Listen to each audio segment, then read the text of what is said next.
Welcome to Against All Oddities, the podcast about three brothers coming to terms with the oddly true and the truthfully odd.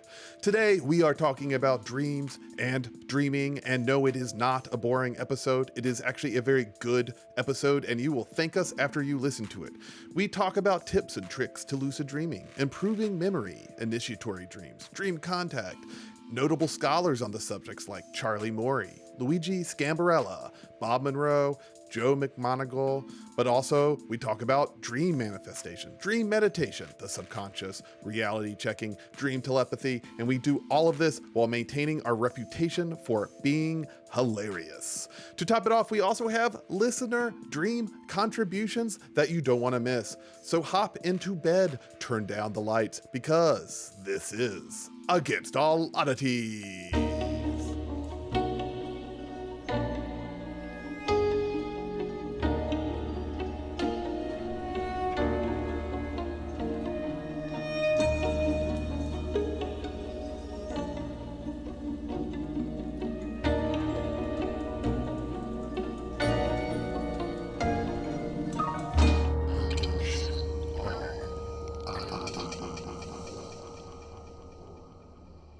Hey, welcome to Against All Oddities. We talk about weird and silly and crazy and paranormal and oddity things. And sometimes we talk about dreams. And that's what this Sounds episode. Bad. I mean, I'm glad it's great. Keep going, but like, oof, I just like unfollowed. Yeah, but you making fun of it just made it better. So there we go. My name's youngest brother Tim. I'm middle brother Chris. And I'm Nate. And I Right, don't like listening to anybody talk about dreams, which is why we're going to have to work extra hard to make this interesting. And We're going to make it good for you, folks. We could do this. I think we were going to reach in deep and just pull out some bullshit. That's I think it's interesting. I would argue Nate said that nobody likes hearing other people dreams, but Nate's had some crazy ones, and I'm always interested in them. I have them. Says weird some, and then Alicia, my wife, she has more dreams than anybody, and she's not drinking tea or trying or meditating. She just wakes up and she was like, "Here's what happened," and then she goes into this whole plot with subplots and knows all the names and every detail of what happened. It's just it comes naturally. Everybody has a dream. You actually have dream cycles throughout the night. So like you have your whole sleep cycle of 90 minutes, right? Yeah. But what happens is like your state of REM and your dream state actually expands throughout the night. So say if you woke up and Alicia has just as many dreams as everybody else, we all have them, but she's really good at remembering them. And that's something you can do. And also, what's the point of lucid dreaming or whatever if you can't remember it? Tim lucid dreams every night. He's always flying around or going to outer space or doing whatever, but he just doesn't remember them. So the number one thing, and if you're lazy like I am on all the dream stuff, or like you're going to bed and sleepy, the last thing you want to do is like try to program yourself to dream, and we'll talk about it in a little bit. But just remember it. Just tell yourself, I'm going to remember my dreams, all my dreams. And it's better to tell yourself that if you wake up near the morning, because like we're talking about sleep cycles, that dream cycle extends. Like if you notice you remember your dreams in the morning or you roll over, I want to hit the snooze button, go right back into a dream, it extends. And if you take a nap, you can dream actually through almost the entire nap because you're not really going into a deep cycle. So stick around, folks, because we'll have some tips. I mean, we aren't just jokers talking about dreams. We have spent some time with this as content, which is an odd thing, but also like you're welcome because we're going to give you some stuff, both tips on lucid dreaming, maybe some tips on remembering your dreams. But that's the main thing. And my most difficult thing is remembering dreams. Like I only remember them if I am woken up during the middle of it. But I have had some experience with a few different types of dreams from lucid dreaming, which I would say I sometimes am capable of doing. But I want to talk about at some point initiatory dreamings, which wish I had more of. And also maybe dream contact, which is another kind of interesting point that I would be curious to get your guys' opinion on it. But so like dreams, right? We know what dreams are. Dreams are like from a psychological, like modernist point of view, it's just garbage, right? You're supposed to forget your dreams. It's just going through the reruns. It's just processing data. Your brain just kind of is flushing the toilet. That is like one take of it. And I will say a lot of my dreams are that. Like it is definitely garbage. I am not one of those people who I wake up and like immediately like Googling the meaning behind eating raw fish in a dream. Like, what does it mean? Like, that's garbage. I probably saw a fish and I probably had a stomach ache, and I link those two together. So, but I do think there are different types of dreams. So one is garbage dream. I think that's a very common thing. I don't want to say all dreams are meaningful. I think a lot of them are bullshit. However, with that said, I think lucid dreaming does stand out a little bit from it. And I will say, only because it's a story, I don't have a lot of them.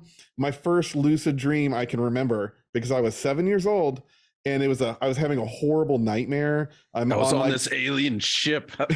Well, I will say at this time, I was convinced I was being abducted by aliens because I had sleep paralysis as a kid. The last part of my dream, they said, don't remember. It was such a crazy dream. And then I remembered. Well, yeah, and I think I had recently seen Freddy Krueger, but we can go to that a little later when we talk about like cinema. But I remember my first lucid dream as a 7-year-old. I won't bore you with the details other than I was on a fucking pirate ship, because pirate ships are scary to little kids, and there were skeletons. I probably recently watched Jason and the Argonauts or something. No, you watched the Goonies because you wore that cassette out. Like you literally, I was like, Goonies. Seriously, again, Chris, like you would watch it. Well, so that's the garbage part of the dream. So the dream's irrelevant because I was like on a ship being chased by like animated skeletons. And I remember being really, really scared, and I was trapped in the bow of the ship. And I remember being like in the middle of this trauma and fear, is like, you know what? I'm in control of this. I think this is a dream. And I started inventing things. So I invented like a door in the floor of the pirate ship, and I jumped into the ocean, and then I closed it. And I was like, well, how am I going to breathe underwater? And I was like, well, it's a dream. The pirate ship is held up by oxygen tanks. So I'm going to take one of these and escape my dream. And long story short, like through a process of decisions, I was able to like turn a nightmare into an adventure. And I don't remember my dream. So I just remember that was the first time I realized I could control it with like a lot of effort. The end. This is Against All Oddities, your dream podcast. I'm youngest brother. Whatever. I think it's funny just to keep introducing stuff, because Chris had an awkward silence right after that, which I was waiting for the period. But could also just add like a mountain lion noise in the awkward silence. How can we not? But do you want to talk about lucid dreamings a litto bit? I mean, Nate, you're kind of the before we get, okay, we'll talk about that. Like going back, I think to like, I remember at our grandparents' house had HBO, and all the uncles were watching the Dennis Quaid movie Dreamscape. Yes. And it's where they had machines, and they'd hook somebody up to go into another dream and help them. And the president was having nuclear Armageddon nightmares, and there was like bad guys in it. And I recently tried to watch it again. It was on hard watching. And Dennis Quaid didn't bring you through. Well, I was also thinking, but you know, during my little anecdote, we can't not talk at least for a second about Nightmare on Elm Street, because that fucked me No, you have up. I mean, and I think there's a whole generation of children who saw that movie too young, and like it was brutal. You're like, what do you mean they kill you in your sleep? And as we mentioned in a previous episode, Tim brought up that that movie was based on the Khmer Rouge, like of a child soldier who died from his like dreams. He had a heart attack while dreaming about his like trauma.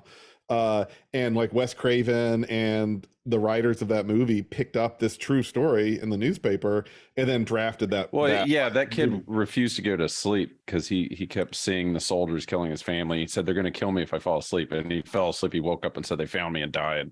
Yeah, from like true story. That's in there. Look that one up. But anyway, that movie I think ruined the dreams of a whole generation of children, because I think I saw that was like a 10-year-old.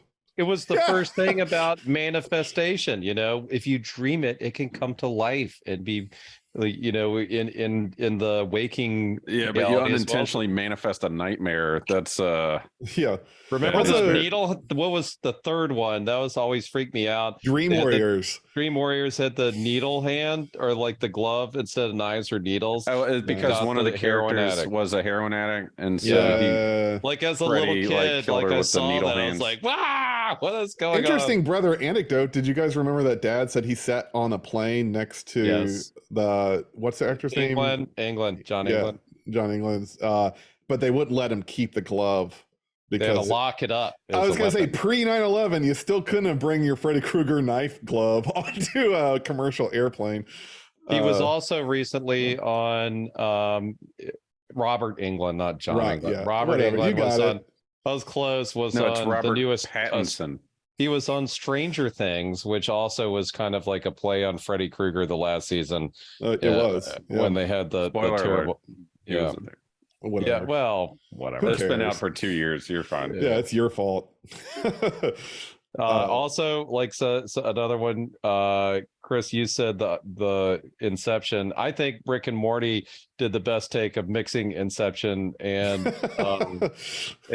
Freddy Krueger movies all in one. Nightmare on Elm Street movies into one episode was pretty good. And my favorite part of the Rick and Morty episode is I think we hit dream bedrock because in Inception they could keep going in dreams, and at the end it's just the little girl from Nightmare on Elm Street going in a circle. Another one was recently, you guys told me about it and I watched it. Almost all of them, I'm not finished, was Behind Her Eyes, which is a newer Netflix show. Oh, Chris, have you watched that yet? No, that was a Tim pick. Yeah, it's pretty awesome. And they do the same thing. And I think it's a good segue into lucid dreaming, because in the show they have a book and they keep passing around. It's like always do the same thing over and over and over again. And it's like, look at your hand and count your fingers and pinch yourself and ask yourself if you're dreaming. And when you realize you're dreaming, open a door to wherever you want. And that's actually like a super awesome, hardcore, good way to lucid dream. So the first rule, and I'll go over like 3 rules, and I've actually taken a couple lucid dreaming courses. There's a good one on Mind Valley from Charley Moorely, who's pretty awesome. He has like this whole series. You can find his YouTube videos and stuff. He's done a million lessons and classes and stuff. And then my favorite guy, who's a hypnotist and then is like a lucid dreamer, is Luigi Sciambarella. I think Sciambarella. He's British. They're both British, but he's has the best voice. And if you can find one of his like sleep meditations, like it was like I was talking to him like on a Zoom call. It was like me and one other guy and him, and I was like, he was talking and I was like starting to fall asleep. He's answering the question I asked him. I was like, hey, what do you think about mugwort? He's like, oh, I don't blah blah blah. But he's like so calm about it and talking about like, it's mugwort and going to sleep. But he's ridiculous because he meditates now. Like, so when he lucid dreams, he blanks it out like 11 in Stranger Things, except he doesn't see anything and just meditates because he said it's the quietest place he can find. Here's the thing, and here's why I like lucid dreaming, and I'll give everybody the how-to in a minute. And I talk about this all the time. It's like my thing, and I should practice what I preach, because I kind of like problem. I have like a lazy way to do it every night. The number one thing, and here are the 3 rules. Rule number 1: remember your dreams, and it's easy to remember your dreams. Tell yourself to remember your dreams. And I've been doing this a lot, because it's almost like you have all these new age people and they talk about, oh, your shadow self or your all these different ways of thinking about your subconscious or whatever. And if you think about your conscious brain, your thoughts are only taking up about 20% of what's actually going on behind the scenes, like blood pressure, like doing all kinds of crazy stuff, or like worried about a mountain lion attacking you, all this other stuff. So like I almost envision myself in the time to do it is the hypnagogic state, which Chris or Tim could probably talk about a little more. But I almost like envision myself turning around and I'm kind of like, all right, tonight we're going to remember dreams, like we, as in you and me, subconscious or whatever's back there, because you have to convince yourself that this is what you do. Because like Chris was talking about garbage dreams, what do? You flush it out. And this is rule number 1 for dreaming, is remembering your dreams and telling yourself to remember your dreams. Don't even worry about lucid dreaming. Spend like 2 weeks just remembering your dreams and getting in the habit of it. And once you convince, it's like I forgot what part of your brain actually like is like the telephone operator that's deciding what to remember. You just have to make sure that telephone operator remembers the dreams. Another part of it is like what is the fluid, Tim, like that's around your brain? Water. Cerebral spinal fluid, fluid or whatever is actually flushing and doing all this other stuff when you're sleeping. But if you don't change positions when you wake up, and here's how to remember part 2 of rule number 1 is remembering your dreams in the morning is to actually remember them, or at night. If you wake up at 5 a.m, don't move, hold still and say now, because you'll be like, oh, I forgot my dream. Don't do that. It takes about 5 seconds to come back. So you just lay there. If you move and you start swishing that fluid around, it's easier for you to forget your dream. Interesting. So if you have to, and that's also how a lot of lucid dreaming tricks is not to move. So wake and don't move a muscle and just try to go back to sleep. That's one method of lucid dreaming. As soon as I try not to move, though, my shoulder starts hurting. Oh, it's I like do it thing. instantly. As soon as I say not to move, like whatever, we all have the same problem. I'll probably get up and bash my head into the wall or something. It's kind of like that Kids in the Hall sketch about not putting salt in your eyes. What did my mother always say about taking care of my eyes? Well, first of all, never put salt in your eyes. Never put salt. Never put salt. Never put salt. Put salt. Put salt. Put salt. Put salt. Never. Always put salt in your eyes. Like, so that's rule number. Into another part to that is writing down in a dream diary, and I just do it on my phone on like notes, and I'll do like a few notes, and here I'll read off like some dumber ones that I did. It's just enough for you to remember your dream, which I'll get into for rule number 2. But remembering your dream, like says mashed potatoes at some event place, later apologizing to friend for Monroe not being that cool. Somehow I won a contest. Lots of women gave me candy. Here's another one. Going to Chris's house. Here's one with you guys. I'll read the whole thing. Going to Chris's house in a new Prius was Mary was driving and doing crafts at the same time. It had autopilot. Somehow I went over a ledge into the ocean. In the waves, I called out to Mary to come to me. Next thing I knew, we were out and at Chris's house with the whole family. I realized I didn't have insurance and started yelling. Meredith's dad looked away. Why don't I have insurance? I yelled, $25,000 gone. There are lots of kids running around. I went to Chris's studio to get away. I've never been to Chris's new house, by the way, but I think I've seen the studio in the background or whatever. Was trying to pull insurance card to call insurance company. Chris came in to cheer me up, but I was looking through a folder for the insurance card. I saw insulation samples from our attic and knew that was a long time ago, and realized I was dreaming. A bunch of little kids came in the studio and I left. Like that was more. I never write it down that much, but I think I was quasi lucid in that. I feel like what's hard for you though, Nate, with lucid dreaming though, is even though I think in that dream it sounded like you knew you were lucid, you were so focused on the task at hand that you had to finish your dream responsibility. I know I'm dreaming, but I have to finish this insurance thing. I have to. It's part of a thing. Like, great, dream Chris, it's fine. I'm fine. Okay, I'm fine. But I just have to call the insurance. It's fine. It's whatever. But isn't that definitely like a garbage dream? Like that just seems like shit from your day. Yeah. Yes and no. Like, so, well, this is not part of the rule thing. You were talking about things not having meaning. Like there's no such thing as looking online to what does a snake mean in my dream. And like, if I'll tell you now, if you look it up, it'll say it means danger, warning, or change coming, or whatever. Bullshit. Like it's what does whatever you're dreaming about mean to you? Maybe you had a pet snake early in childhood and you loved pet Mr. snakes. Slithers. Yeah, exactly. Who knows? Mr. Slithers. I remember Mr. Slithers. Poor little Mr. Slithers. Is that real? Oh, wait. And Nate's in the Weaver house? Yeah. I kept that was him a snake? I thought that was a newt. He lived in the in the humidifier, but it doesn't matter. For a while. Then he choked on a cricket. Mr. Slithers that wasn't even a Simpsons joke. That was pre-Simpsons. It wasn't anything to do with Smithers. It was a slithery snake called Mr. Slithers. I mean, I get it, but I thought it was... The way to think about it, I think about it as dreaming, is your brain sorting through all the stuff and trying to figure out problems or whatever. And your consciousness is kind of there for the ride and watching this happen and being like, because your consciousness is the timekeeper in your life. Like if you want to get like super crazy, everything's happening everywhere all at once, right? Yeah. Like, but the human consciousness, your consciousness is kind of like tracking that experience and cataloging it or whatever. Yeah. And lucid dreaming, what's happening is you're a participant and no longer an observer. Mm-hmm. Rule number 2 is setting your intention on lucid dreaming.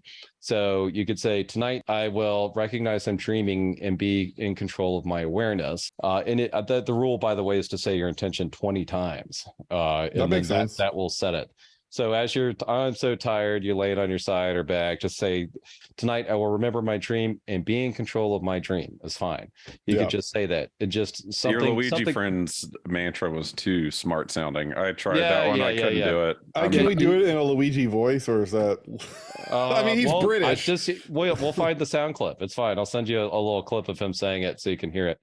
The next time I dream, I will recognize that I am dreaming, and I will be in full control of my awareness. And I'll take it one step further than that, is you can add what you want to do in the dream. Like, so for instance, I was all about like seeing what I could do to change myself physically in the dream, like repair stuff. And the rule is, and Charley Moorely's class is, the Tibetan monks who would actually partner up with each other and watch somebody's go into REM sleep, and then they'd give them a trigger or say something so they would recognize and then meditate within their dream, which sounds like a really boring monk thing to do with a lucid dream. But they would do it, but they said it's 7 times if you meditate within your dream or do whatever, try to heal something, it's 7 times more effective than doing it in the waking world. Interesting. I wanted to try this, so I set the intention of like, I will lucid dream and I'm going to heal myself. And then I was like, oh, I'm dreaming. What am I going to do? Like, I didn't plan ahead enough for the dream, and you really need to plan the dream. What I did is I imagined myself, okay, my body on a table, and I took a big flour sifter and I try to scoop up all the toxins or precancerous cells and throw them out. And then after a while, I'd, who knows what, went off to Smurfland or something. But don't expect the dream to take forever. A lot of times in lucid dreaming, once you start remembering your dreams or recognizing you're dreaming, you'd be like, you're trying to open a door, like, oh wait, I'm dreaming, and you can open the door. And and that's kind of where I am now. Like I think if you really practice lucid dreaming, get it a couple times a week. But what you can do every night is kind of either program your dream, which I've done, which is fantastic. You could say, I want a Goonies-like adventure tonight as you're falling asleep, and have it. But make sure you say, tonight I'll remember my dream, Goonies adventure. Or for me to heal, I'd say, tonight I'll remember my dreams. I'll remember my dreams. I'm going to lucid dream, and I'm going to try to fix my hurt toe, or like add fluids, and maybe I'll like imagine myself in a Star Trek sure, weird bed, and laser zapping my toe or something. So who knows, and maybe I'll wake up and my toe won't hurt. So I think that the dream planning is a really important thing too, to add that. So that's part of the intention, right? So that's part of it. But I think the most important thing is remembering it, because I will go into other types of dreams here in a little bit, and I'm almost always doomed because I don't remember my dreams. Hey, there's if you follow astral projection sub things too, it's this one guy that was having a really hard time with astral projection. I was reading his the first time he did it, he changed his mantra. He would do that going to sleep too. And he was setting intentions, but he was setting like, I want to talk to a guardian. I want to find out my purpose. I want to do all that, and failed. And then he changed it because he was like, I think I am getting out, but it's like a dream.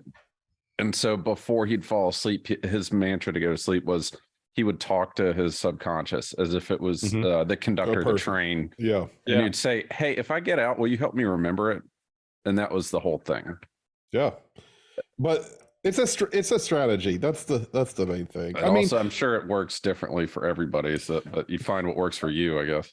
I'll stop on the 2 rules. I think I've gotten to 2.2 is enough. And that, so just to recap, because by the way, all of this does work, and we, why not enjoy it? So for the next week after you hear this podcast, tell yourself to remember your dreams. Maybe 2 weeks after that, add lucid dreaming, and after that, there is a rule 3 I got to tell you. And that's doing reality checks through the day. Pinch your nose, try to breathe through your nose, try to push your finger through your hand.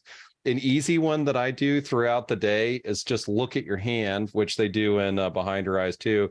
And just because it's easy, because it's hard for you to render that in a dream, just get in the habit of like, my toe hurts right now. It doesn't hurt when I'm dreaming. I'm not dreaming. And you sound like a crazy person, but if you do it enough, like you'll be all of a sudden like, well, the one I know is the one it says when you walk into a room, just any room, just ask if you're dreaming, because that's something you do every day, and that's something you do in your dreams. So you walk in a room, it's like, am I dreaming? And then it's like, nope.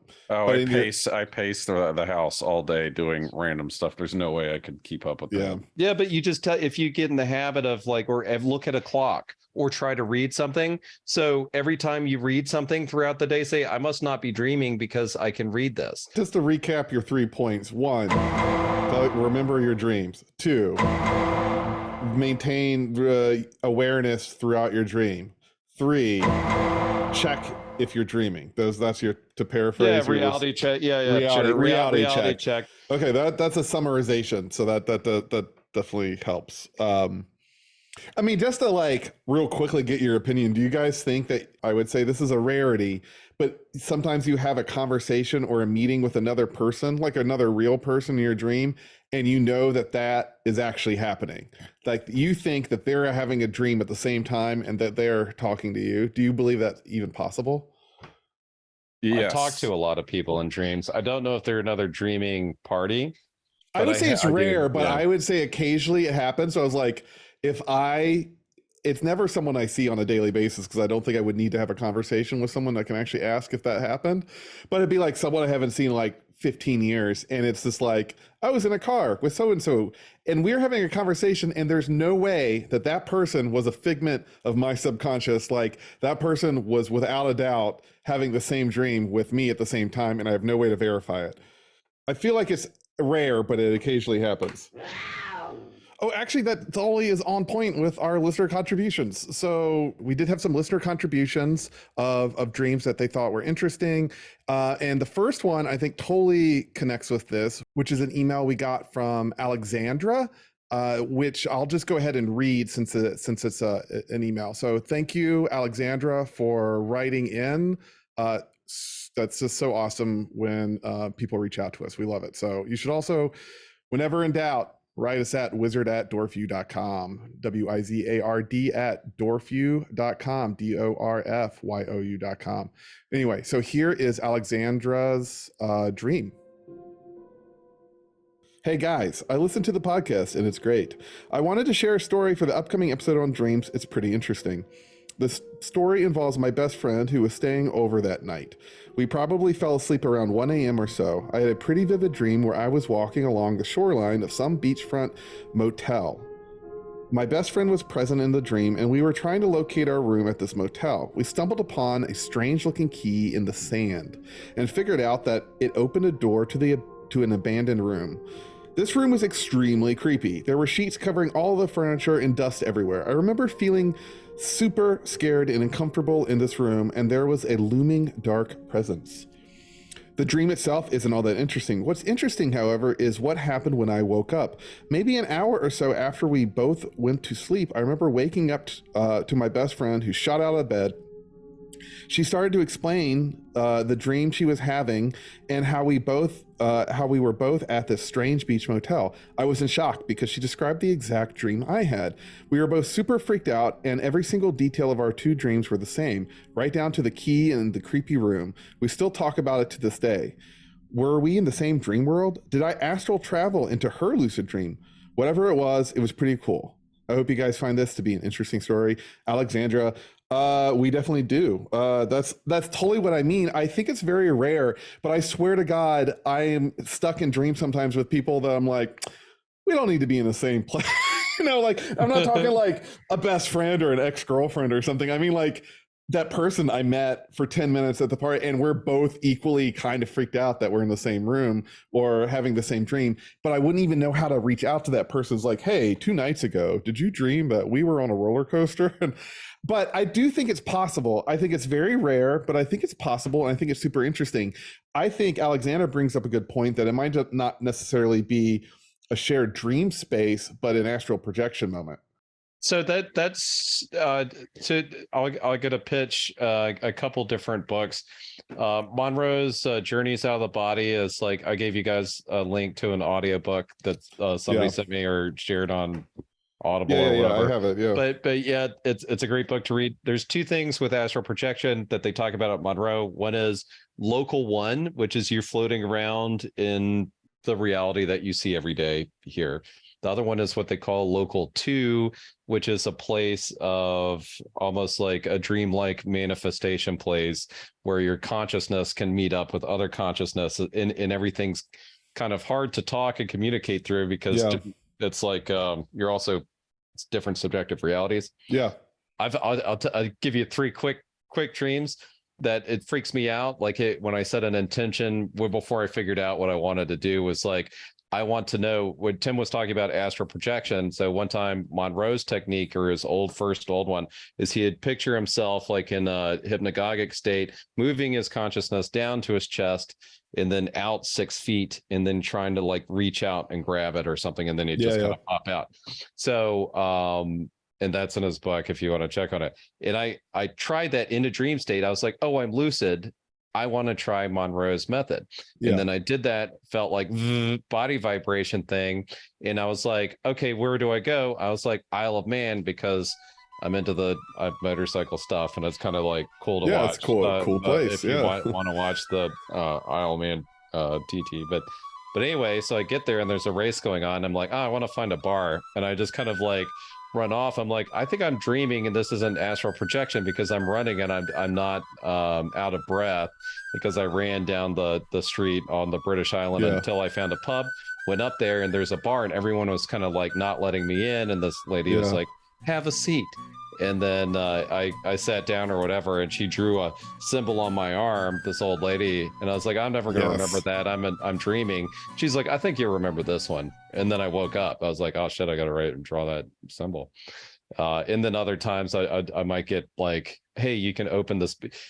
All the answers you're looking for is in this box, but if you open it, you can never tell somebody. I'm like, and it might be, But so my thing is that's a different. So I think there's a couple different types of dreams, and one we haven't talked about is what I refer to as initiatory dreaming, which is the rarest of the rare. I'm talking like 3 times in your life you might have this dream, and before you have it, you have to have gone through Nate's training regimen and be able to remember the dream. Because if you have an initiatory dream and you don't remember it, you're fucked. Like that sucks.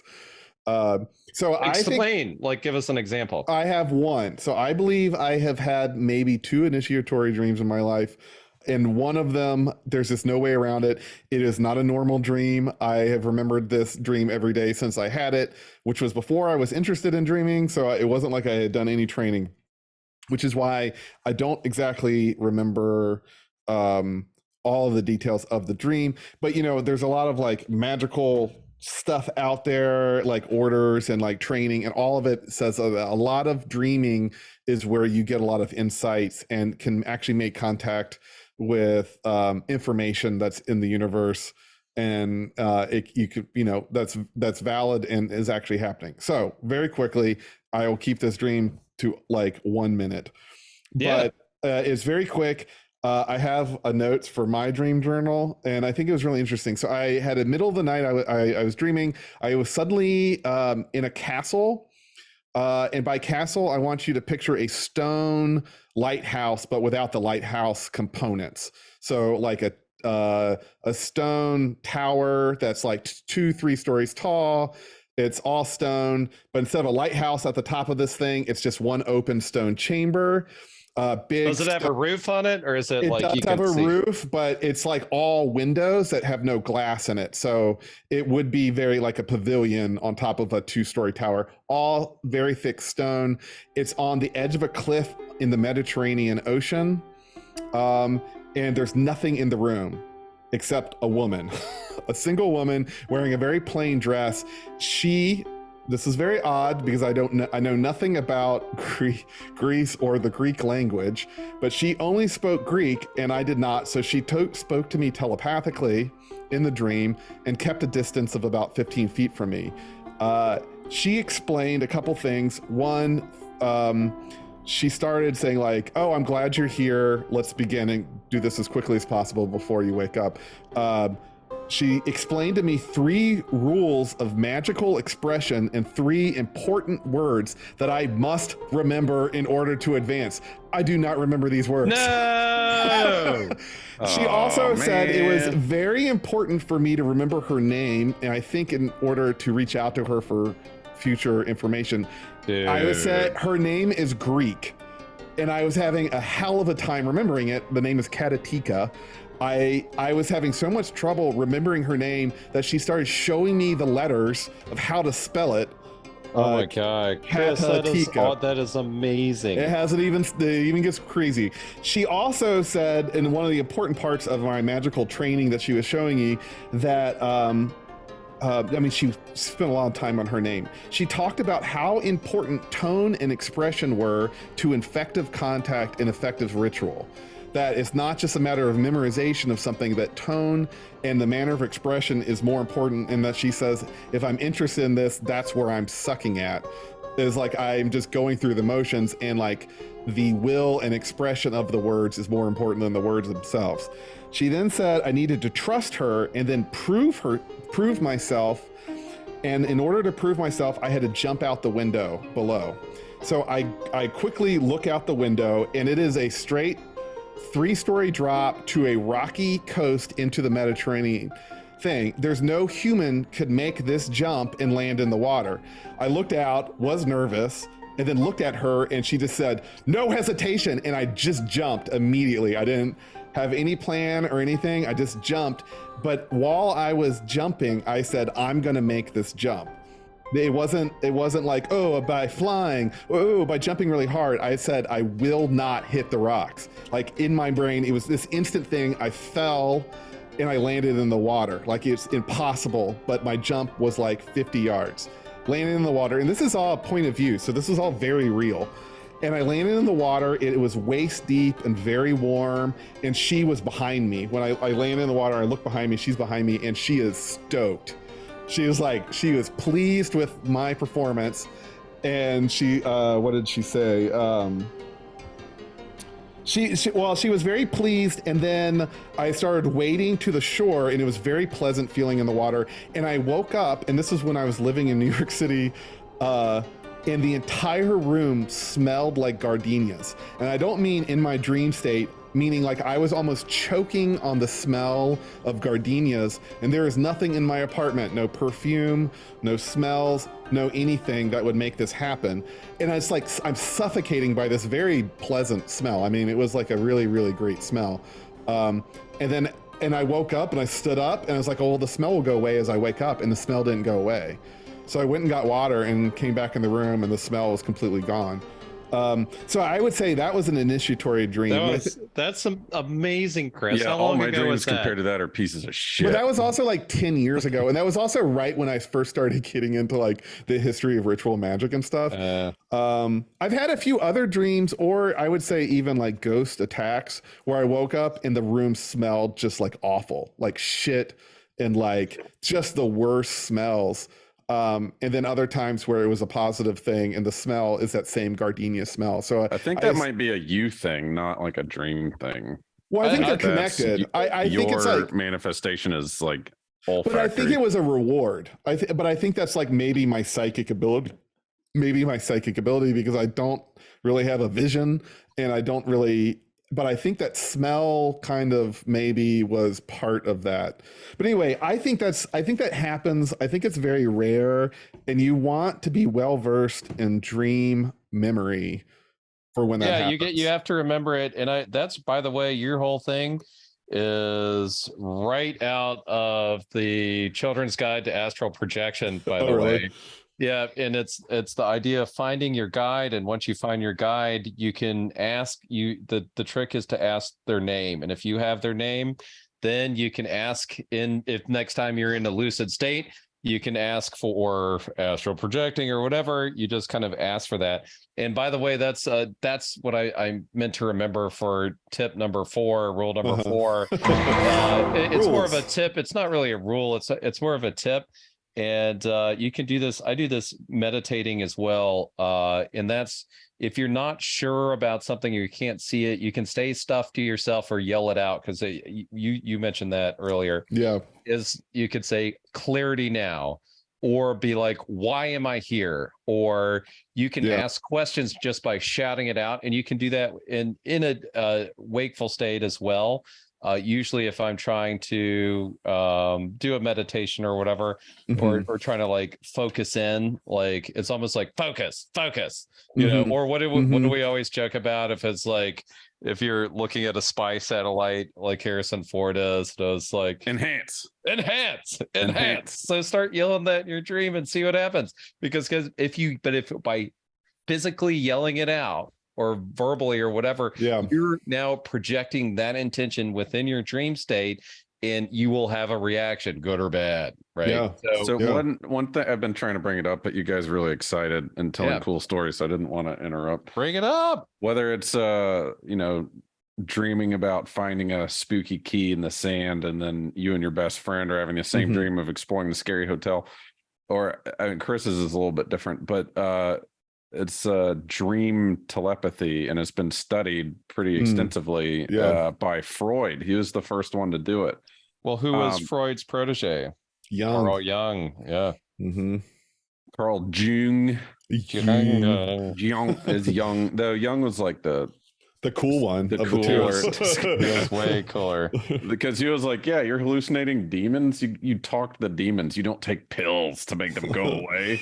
You ask what they want. Like, he got into it. Those like the red book, some spooky stuff. No, it's they studied it, and there's a long story short, if you want to flip through their Wikipedia page about it, they were unable to prove it was a thing. Sure. But it's still cool that it's been experienced enough that other people on a professional level have tried to study it to see if they can reproduce those results. And I think that's what all of you are getting at. All of Nate and his Monroe friends, and Chris and his initiatory dreaming and his magic friends. It's reproducing the results that you got once or twice or whatever. It's all about, the scientific method. Can I give let me tell you a quick little bit. I have this book, Memoirs of a Psychic Spy, from Joseph McMoneagle. Whatever, Joe McMoneagle, who we talk about all the time. But one of the things he did in the book, this was during the 80s, and he was at Stanford, and they had him hooked up, and he was Agent 001 or whatever. We talk about him a lot. He's pretty good at the remote viewing thing. But anyway, they were trying to see if he could remote view in a lucid dream. So what he did to lucid dream, they strap him all in with all the EEGs. He's at Stanford. He's laying down, and the rule is he will communicate with them by moving his eyes left, right, and that's how they'll know that he's lucid dreaming and he's ready to remote view. So what he did is he had set the intention that he says, if I'm in a dream and riding a bicycle down a dirt road on a country road, if I realize I'm dreaming, all I have to do is stop the bike, put the kickstand down, stand next to the bike in a dream state, look over both shoulders 4 times in rapid successions, left, right. Then the EEG picks it up. They see his eyes moving that way, and they realize he's aware that he's dreaming and ready for the experiment to start. He did this. That's awesome. So what happened is up, down, left, right. But then you'd have infinite tries, or 30 tries. 30. So in the first experiment that he did, he found a major problem in the protocol. And it says, I was actually riding a bike on a dirt road somewhere in the countryside and realized I needed to be awake and aware, and I had a job to do. So I signaled them left, right, up, down, up, down. I had no idea whatsoever where the lab was. Never mind what door I was supposed to be entering and what I was supposed to be remote viewing. So he didn't know. So what he did is he closed his eyes in his dream state, clicked his heels together 3 times like Dorothy or the Wizard of Oz, and set the intention that he would be standing wherever the remote viewing target actually was. And so he did that, and it was in a Swiss mountainside or whatever, and he was like, it was crystal clear. And then when he woke up, he drew it, and then they showed him the picture, and he was like, it's the first time it was like he remote viewed that it was like beyond clear. It was a little so it was more effective in a Swiss thing, but he didn't do it for long. He did it for whatever study they had at Stanford, but he stopped doing it because he's like, I need my sleep or whatever. Like he's like this army dude. He's not trying to prove anything. He doesn't need to prove anything. Been around the he's like, all right, world. scientists, you get your data. I'm out of here. I need my sleep. And so he'll go off and sleep. But I thought that was like amazing. And that's definitely something to try, or just like, it's all about setting your attention. And so that there you have it. We're not going to, I don't think we should talk about lucid dreams anymore, except Chris, I'm super jealous that you found this, this guide, and the fact that you know her name tonight. For like a good homework thing would be like, set the intention of remembering your dreams and calling out, recognize you're dreaming and call out to, what is her name? Katatika. Say, hey, Katatika, also, if any of our listeners are Greek and could help me spell that correctly, I was really hoping, but it was like when she showed me the letters, it was Greek alphabets. So I'm guessing it's Katatika is how you pronounce it. I actually don't know the letters that were being shown to me. But it was kind of something like Katatika with a K. Reading's hard. In a dream too. Jeez. Let me give you another, this is a cheat thing you can do. And those are supplements. One you can buy off Amazon is galantamine. Good luck trying to go back to sleep after you take one of those. It's actually a dementia drug. But it's over the counter. Yep. And then I talked to Luigi about this, and he said what he does is he has placebos and galantamine mixed up in the bottle, so he never knows. And then it helps you go back to sleep, because it does like ramp up the thinking a little bit. But if you take it and if you in the middle of the night, because it's like a few hour drug, kind of like the effects. I mean, it doesn't make you high or anything. It just helps you lucid dream or have memory recall is what it's for, or for dementia people, any recall. So it's more a memory recall thing, but it's definitely, it'll work. I don't know if it's, if I don't take it personally, just because it's not restful. Another thing, I do drink mugwort tea sometimes. I think that Luigi told me, oh, that's a placebo. I was like, it kind of works. So maybe it's a good working placebo for me. Don't do too much mugwort. It can be carcinogenic at great levels. I read it was the opposite. It's like fights cancer. Maybe I'm thinking of something else. No, mugwort's super. It's an abortive agent at high levels. So yeah, that's a great point. Yeah. If you're pregnant or trying to get pregnant, do not take mugwort. These are only for dudes, take the mugwort. And then or ladies, that's not pregnant ladies. And post-menopausal women. Blue Lotus is another good one to try. And anything that keeps the brain going but lets you sleep, I think is pretty good. I tried what's awesome about Blue Lotus flowers, despite its history and how it can help you dream and everything, is they smell wonderful. And I didn't feel like making tea, so I just ate one of the flowers. And they taste like they smell. And it's really weird to have it's like coffee smells wonderful, but it tastes bitter and weird. But the flowers, the middle part was really tough and fibrous. I wasn't able to eat that all the way, but it also well, you could dip them maybe, Tom, like I just chewed it like that for a while. Dip it. Flower dippers. Yeah. Why don't you do? Oh my god, that's such a good product to sell. That's what I'm Maybe saying. we Instead don't of publish this quite yet because I do have a connection for Blue Lotus, and maybe we make flower dippers. right, instead of making tea, you just Little dip pouches, tea dip, little dip pouches. tea dippers. Tea dippers. Yes. Oh my goodness. And you can still spit stuff. Chamomile. It's sleepy time dip. What? Yeah, they make the fake. It's a little tea bag tobaccoless- would be just the same thing, but give you, just a little bit of It a would be tea all the kick. all the rednecks that are still bag. dipping. They're like, I gave up Kodiak by picking up this tea, and I haven't picked up tobacco in a week. But God, do I dream every night. I'm in the biggest Dream monster dip. truck ever. I I've will dipped in say, dreams before. I lucid dream. I dipped. That was you did the other day, didn't you? Well, it's a few weeks ago. I was like, I'm lucid dreaming. I can do whatever I want. Oh, tobacco. Oh, I need a beer bottle to spit in. Oh, I need a Cinnabon. I was like, ooh, I can eat all the Cinnabons I want. And then I go to the Cinnabon guy. Like, I was always, by the way, at a mall when I'm lucid dreaming, which sucks. I go to the Cinnabon place and I'm like, hey, I want a Cinnabon. It's okay. I could eat it. I'm dreaming. And he's like, you sure about that? As he pushes the Cinnabon over to me. I was like, yeah, Cinnabon. So that's, I think you find out what truly That guy your that heart made of that heart is. Cinnabon didn't know it was a dream. We have 3 more user submitted dreams. Let's hear them. Yeah, and just to throw it, I haven't listened to any of these. I wanted a raw reaction from everybody. Our goal isn't to define and interpret, but if we have something to add, maybe we could. But it's just to sort of hear other people's dream experience. Hey guys, it's Amber and Maddie from Witches Talking Tarot, and we hope you guys are doing well. We just, per your request we saw on Twitter, we wanted to share with you a couple of our dreams. And they go together. It's crazy. Do. Same night kind of dreams. It's nuts, you guys. Yeah, and it's happened twice.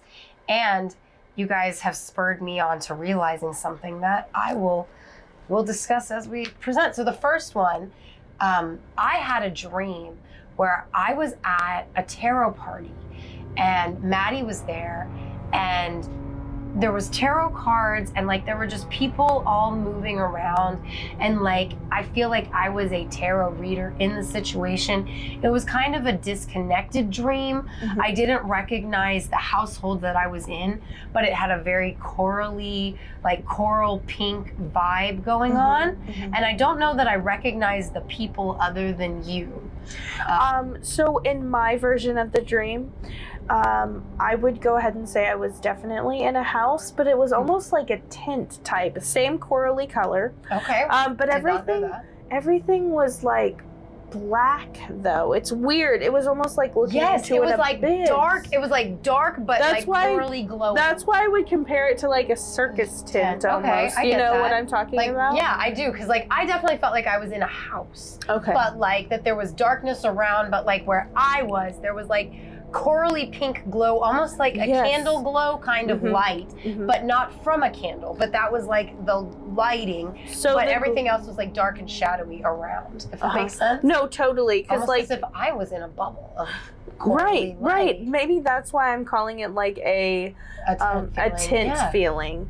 But anyway, there were other people around, but I couldn't make them out. I wouldn't go so far as to call them shadow people because I could see that they were people. Right. They existed in the plane of the dream.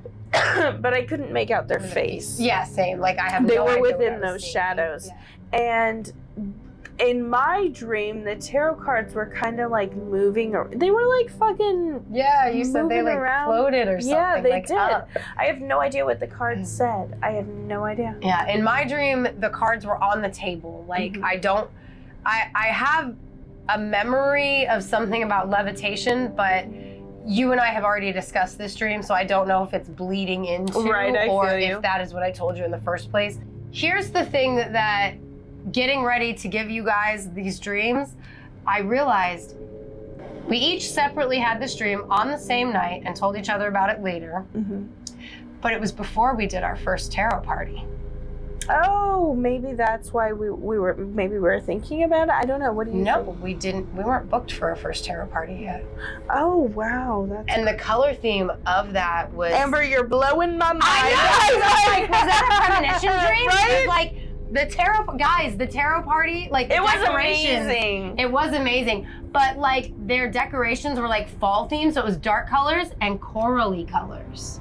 They were. Yes. It was practical magic themed, but like the food was dark colors, and it was gorgeous, but it was decorated like the cookies. They were decorated in dark colors and corally colors. And I was just like, as I was thinking about the fact that we're gonna share this with them, I was like, did we have a premonition dream about doing that tarot party together? wonder if we did. I wonder because like, how weird is it to have the same dream? Right, on the same night, yeah. And then that happens. Yeah. Right, and so then we did it again, guys. We did do it again. Do you want me to go first? Yeah, go first, please. Okay, so my dream, I'm closing my eyes. Yeah. I guess they can't see me. Right, yeah, this is so my dream, I was with a group of friends, mutual friends that we have, but I remember going outside and it was kind of snowing. But like when I was outside, it really started to pick up as I'm walking away to like a barn. Mm-hmm. And I get halfway to the barn and it's at this point the snowflakes or maybe it's hail is so big it hurts as it hits me. So I have to stop in the middle of the field. And then when I stop, it doesn't really hurt much anymore.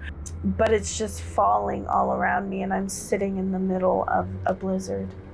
Yeah. And I remember wanting at some point, okay, I need to go back inside. I need to get back with my kids. And it was peaceful, but it was so thick. It was like engulfing. Yes.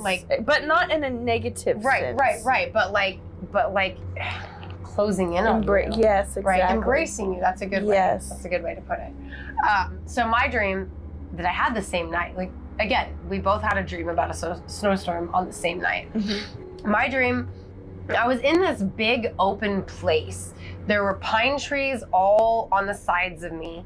And I was in like a house or a log cabin, something like that. Mm-hmm. I don't think I was in my house by any means. Maybe we're in the same place. Like literally, we had this dream on the same night, guys. So I walked out and it started snowing. It just started snowing. Yes, same. And I just kept walking deeper and deeper into the forest. And the snow just kept coming down. And it was just like this snowstorm.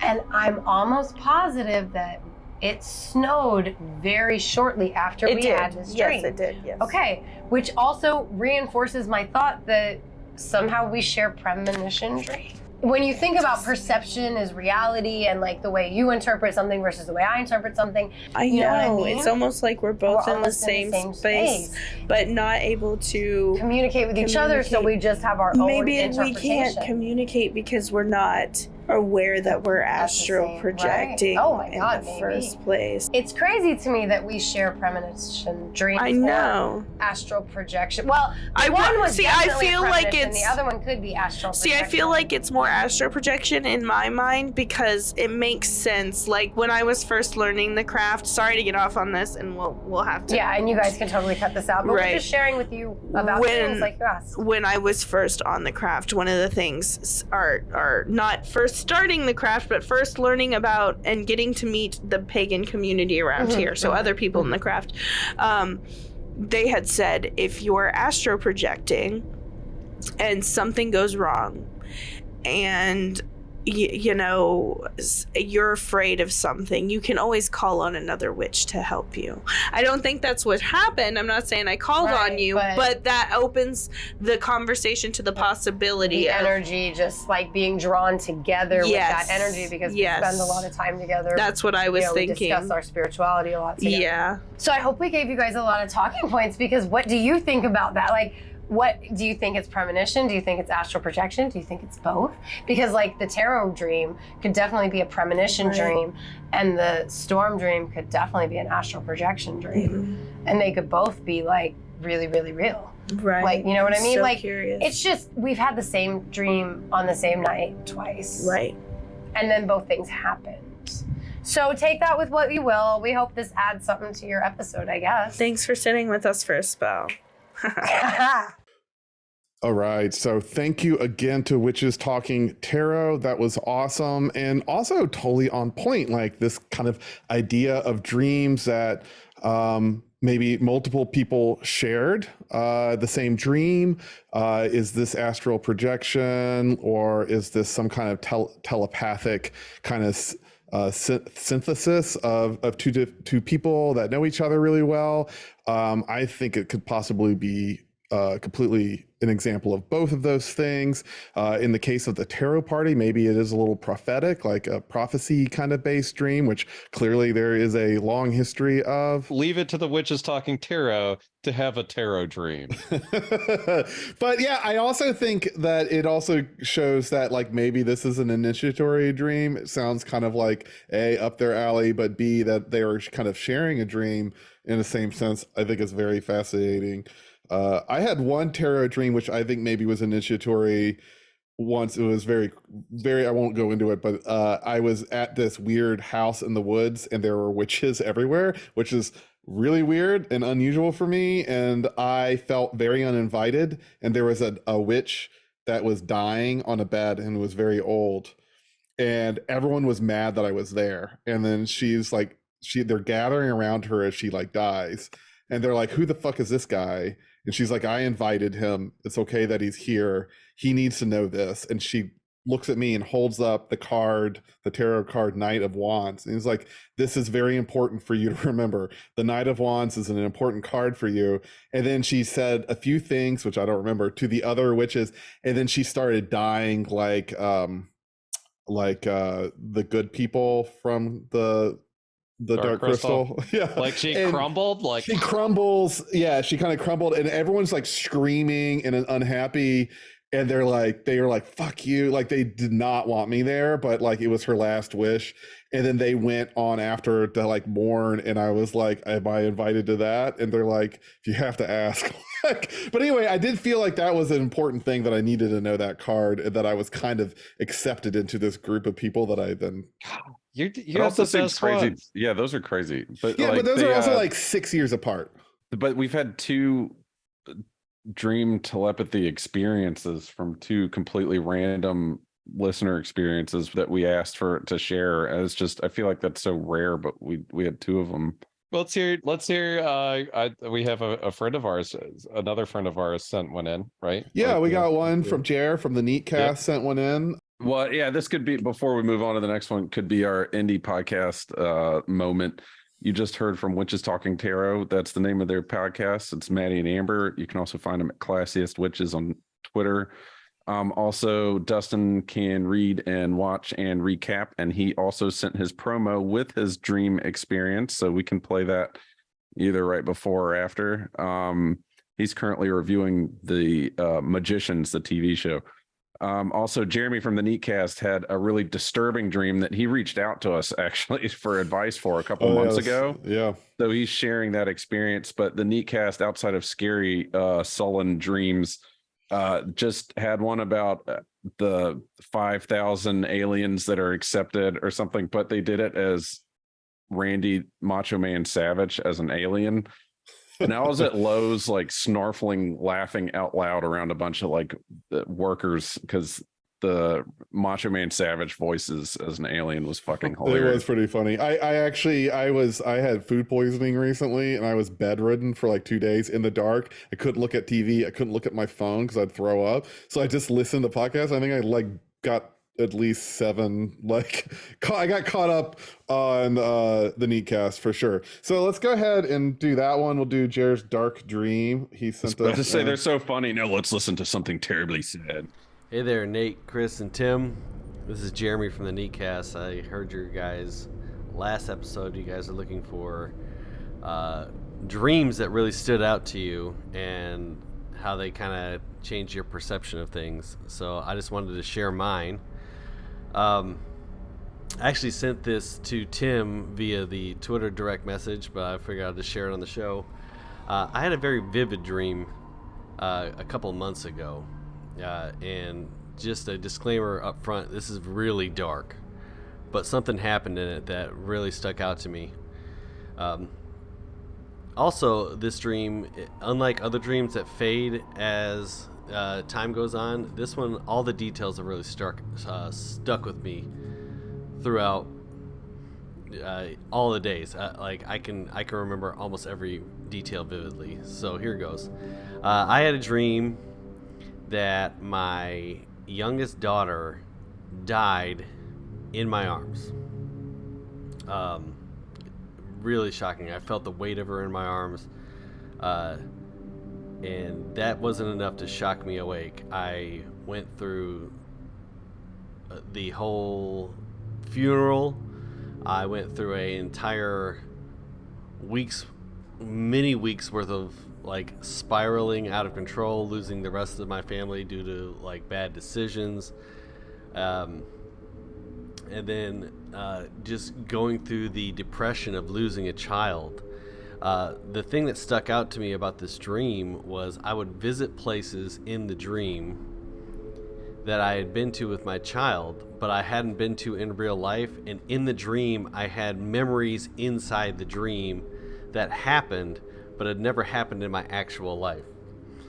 Like, for example, really in the dream, what stuck out was we went to go visit like a monkey exhibit in a zoo, and I had memories of my daughter mimicking a monkey, and then I would mimic it back to her, and we would laugh together. But my daughter and I have never visited a zoo together in real life. But it was vividly recalled from my memory inside the dream. It took me forever to come out of this dream. And then when I woke up, the emotions were so real, like it had actually happened, that I cried for like an hour. I had to go put hands on my kids to make sure they were okay. That's how vivid it was. So I hope this helps with your segment, and maybe you guys can provide some insight. But this dream will not go away. I think about it probably once every couple of days, and it just really, it bothered me to my core. So hope you guys are having a good one. I love your show, and thanks for having me on. So there's two things I see going off. I mean, the dreams, as I say, they're not always intense like prophecies. I think dreams can also be like working through problems. I mean, I mainly use dreams to solve problems in my day-to-day. Like I mainly use dreaming or falling asleep to solve work problems, like, which is an awful way to like use your sleep. But like, that's a real fear. Like as a parent, that's like a fucking horrible tangible fear, and he or Jerry, you're just working through that in a way. Like you need to play it out to like see how you would react, like just to like your brain's like, I'm so afraid of this happening, I needed to like play scenarios out in that safe place, and that safe place is dreaming. Like the subconscious gave him that experience so he could stop worrying about it. So he could like process that information, because otherwise he's just, as like all dads, he's just scared of this like worst case scenario. The other thing, I mean, if you wanted to like say that it is super meaningful, maybe it's like parallel universe thing, like that happened in a parallel universe, and you tap into it, and so like it seems real, and those experiences at the zoo were real because they were in this parallel track that like you he shifted a time shift. Yeah, he just had information given to him from a time shift, and it was like, oh shit, and that's the most important shift in those two dimensions, right? It was like that was the one that stood out, and so either way, you're fine, Jer, but like, damn, that was pretty intense. We were talking to him about this in real time too. But he didn't tell us what it was about. He just said, well, kind of, not to that. Well, kind of, yeah. But in the comment to Chris is like, dreams aren't necessarily prophetic, right? Yeah, like, so, yeah, that's important. And if that were true, I would be a total mess. Like we'd all be institutionalized, and it would just be terrible. So 100% behind Chris on that one. And I think that what you can find the meaning for, and like Chris talks about fear all the time, like is understanding your fears and just witnessing that. Like in all meditation and mindful meditation and stuff is like looking, you're not your thoughts, like you have their errant thoughts too. That I think they bother me in dreams or day. I'm always thinking about like just the worst possible thing could pop in my head, like, oh my god, that would be terrible if, game. And it's that just happened while you were dreaming. You had a lucid dream and your brain was like, oh, what if a family member died? And it just played out everything.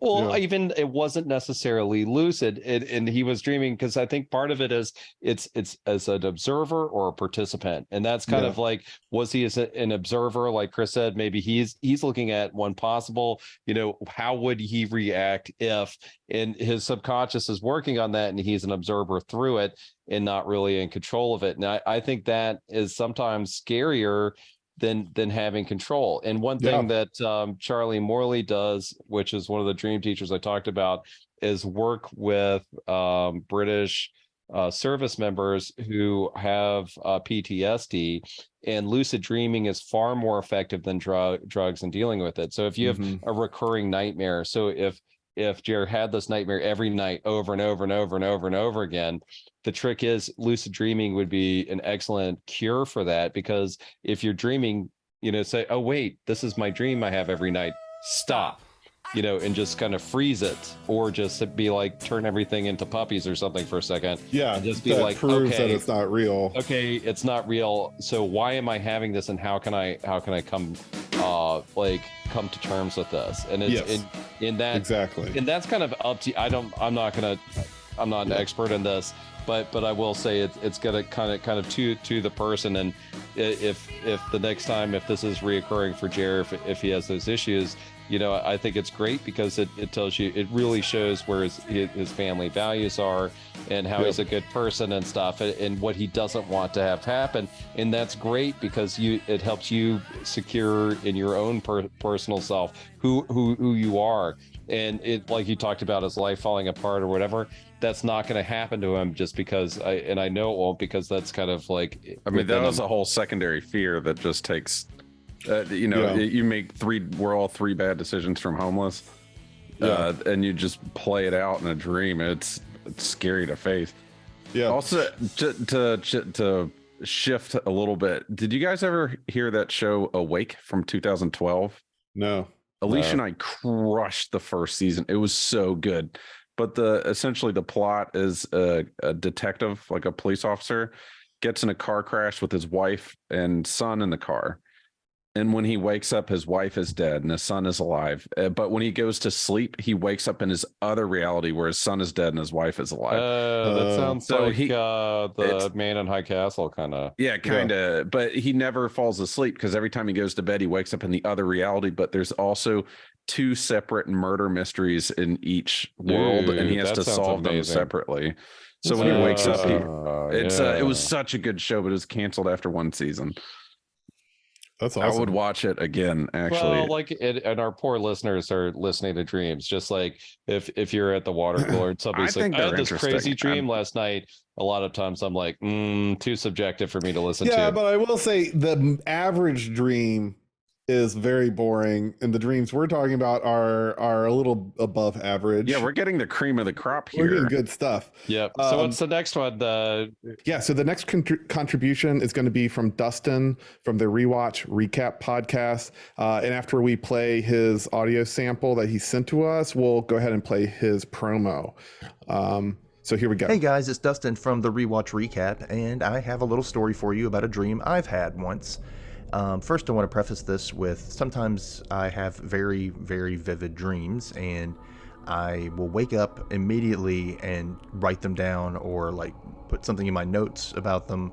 In this case, it was in my notes, in which I'm going to read about it. And I also want to preface this with, I was doing a lot of marathoning of the original Gossip Girl at the time, because I liked the show. I read the books, and nice. I'm not going to apologize for that. Anyway, so I had this dream, and it's called Lucid Dream with Robert. It's in quotations, Robert. Just had a lucid dream where I was in the middle of an original Gossip Girl episode. Constance Billiard, for all intents and purposes, it's the school that they go to on Gossip Girl, was putting on a play or something, and it got shut down for some reason. A bunch of hateful boys started to tear up the set, mainly some lettering and signage. They were wearing yellow hooded robes. One kid had white blonde hair, kind of like Draco Malfoy, was especially horrible, and I punched him, but it was a dream punch, so it barely fazed him. I had a boyfriend who found me and said something like, "You did say this would happen." His name was Robert. I met up with Serena Vanderwoodson and her brother Eric outside. Robert disappeared, and we walked around through busy Manhattan. They were upset and disappointed because they had worked really hard on the play that was now canceled. We discussed how it was a mystery why it got shut down, and I said, "Speaking of mysteries, have either of you seen Only Murders in the Building?" They looked at me knowingly, and I realized that they had a lot of scandalous and time-consuming stuff going on in their lives. I told them to watch what they could because it was Steve Martin, Martin Short, Selena Gomez, and was shot nearby in Brooklyn. This is the first instance that I was lucid and realized I was dreaming. Suddenly, we were in a theater, and the high school performance was finally going on.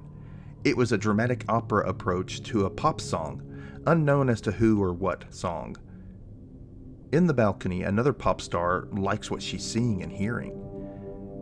A guy in the audience stood up because he had a part where he raps, and he does, and an older gentleman passes out or he has a heart attack. He's a few rows behind me, and is immediately picked up by those around him and carried out. The show ends just after that, and we all walk out slowly. Robert appears beside me. He tells me, "You were right about everything." And I tell him, "I was? Man, I really need to watch this episode from the beginning to understand what's going on." He laughs as we walk outside. I grab his arm, and he leads me down the street. I start to cry with my head on his shoulder, and Robert asks, "What's wrong? Why are you crying?" And I say, "Because I've never had anyone support me like you do, and because you're not real." And Robert says, "What do you mean?" And I say, "I'm lucid dreaming right now." He says, "What?" "Look around you." And we stop to look. Since when is Manhattan completely empty? There should be people everywhere. We're walking in the middle of the street, for goodness sake. Robert doesn't say anything, but I can tell that he understands what I'm saying. I tell him I'm going to miss him when I wake up. The quote Draco kid comes at me from out of the bushes, still wearing that yellow robe. I ball my fist and get ready to punch him, but realize it's a dream and it wouldn't help. So I grab him and push him away. He falls down, and I scream, "Get out of here!" And he runs off. I turn to Robert and again tell him I'm going to miss him. Then I woke up. I miss Robert. So there you have it. Yeah, that was my lucid dream of sorts. The latest one, anyway. That was done, I don't know how long ago that was, actually. About at least a year ago. And I just had it in my notes. So, I don't know. Analyze me. Just kidding. Let's see. No. I'm not ready to watch that yet. You know what? I'll just watch this again. Do you ever find yourself doom scrolling your streamer looking for something to watch, but just end up rewatching the same shows over and over again? Hi, I'm Dustin, and welcome to the Rewatch Recap, a show where guests and I rewatch every episode in a TV season or a classic TV movie to see if it holds up, and making fun of the parts that don't. So come on, rewatchers, let's revisit these shows together every Monday on the Rewatch Recap, wherever podcasts are played. All right. So a couple things. One, I can tell that he is a writer, and his podcasts, he recaps shows and books and movies and stuff. So he had excellent recall with that. Yeah, because it was very much like his podcast, His Dream, which is maybe a curse and a blessing. I don't know. At the same time, also, I've never seen Gossip Girl, so I can't comment on that. I don't even know what that is. But he's probably taking way better notes too onto the lucid dream. Like I did one or two good ones, but usually it's like Waffle House, bats, scared. He had a whole narrative. It was all there. He fixed it, but so the question here is Robert real, and is Malfoy real? And I think parts of Robert and Malfoy are real. The dream is obviously recapping everything. Like at the end there, it almost seemed like the Matrix in a second, like when they're in the simulation and then like there's people everywhere and then it stops and there's no one there, something like that. Like there's all sorts of pop cultural visual cues, but perhaps that the undercurrent of the visual cues is real, right? And and that perhaps Robert is like a real person having a very similar dream, and Malfoy is maybe a negative energy that's like near that haunts the apartment or something, and they're just manifesting through pop culture like archetypes like Malfoy and like maybe whatever Robert looked like, you know. I also think that's crazy. Out of the 4 submissions we got, 3 are telepathic dreams. That's why they stood out potentially. Yeah, potentially. I don't know. I think Robert's real. I don't know if you'll ever meet Robert. You know what I mean? Like, I just feel like sometimes I meet people in a dream and I'm like, that was a real person. I don't know who they were. They don't know who I am. I'll never meet them. That was just like a weird like moment. I agree with Chris. Your dream about like the witches didn't want you in there or something. I have those dreams all the time. Usually I'll be in like an audience of like a theater watching a presentation, and they're all military dudes, and they look at me like, what the fuck are you doing here? And I'm always like, I'm just a contractor. Sorry, guys. And like to try to explain why I'm there. And they're like, what are you doing here? Or always people are pushing me out saying, you don't belong here. And I wreck a lot of cars in dreams, like that's always happening, like bad brakes or whatever, because we talk about how terrible our cars are. But like I'll like flip a car over, I get out some crappy Ford LTD or something. I'm like, oh, look at this piece of shit. And this guy's like that I wrecked into, he's like, you don't belong here, and he'll just push me, and then I'll like be in another dream or somewhere else. Yeah, but that's real. I don't think that's real. Well, just really quick as we wrap this up, like, what are your guys' recurring dreams? Actually, before we do that, this is Chris from the future, and using my powers of editing, I'm cutting back into this episode to do a couple things. One, to thank all of the podcasters and listeners that sent in listener submissions for our dreams.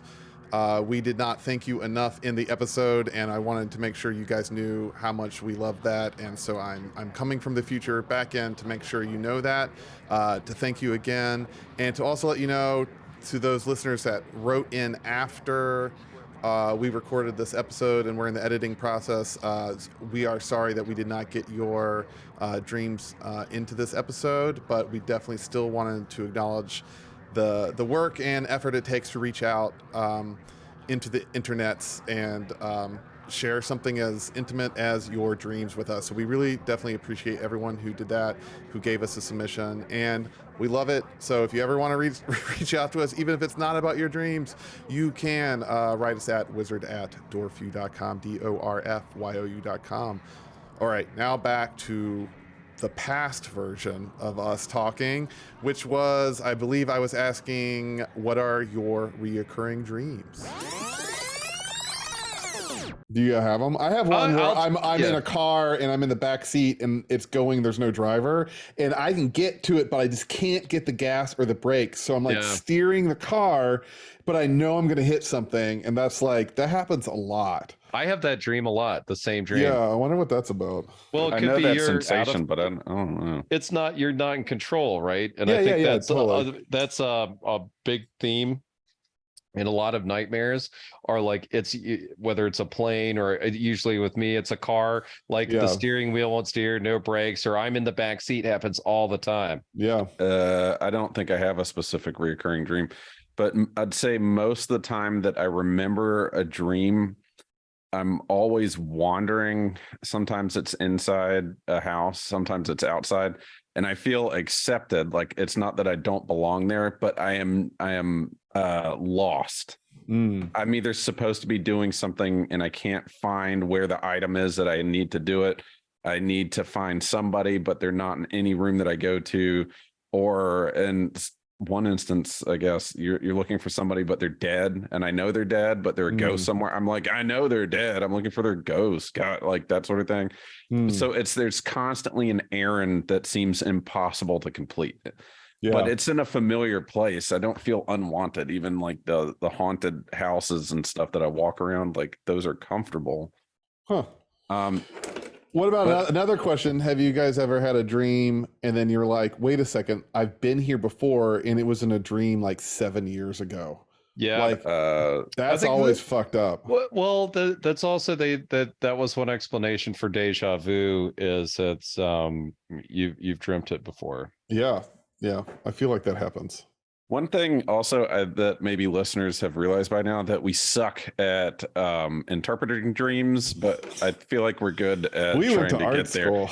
Because even we had a bunch of people that submitted stuff, and we're like, "That's neat. I'm really glad that you shared that." I don't know what it means. Sometimes you just need to tell people your dream. I like sometimes hearing it's just nice experience. listening to other people's dreams is interesting. That's what Nate said. It's like, oh, listening to dreams. No, I will listen to people's dreams. What's hard to listen to is like vacations. I think some dreams are better than others. It just depends on the dream. Like I've had a lot of boring ass dreams I would never tell. But I'd rather listen to the dreams that you do remember than about your trip to Cancun. Why don't we do this? Chris, why don't you lead us out with some ocean sounds, and then maybe hopefully you listeners are in bed, you're listening to this podcast because you couldn't sleep, but maybe you're starting to feel sleepy after listening to all these dreams. We're going to help you go to sleep. So we're and don't forget, tonight you're going to remember your dreams. You're going to recognize that you're dreaming, and you're going to go on an ocean adventure. Yeah, let's go to the ocean. So there's some beach noises. I'm going to fade in the ocean. And so we're going to stop talking. We're just going to listen to the ocean for a while.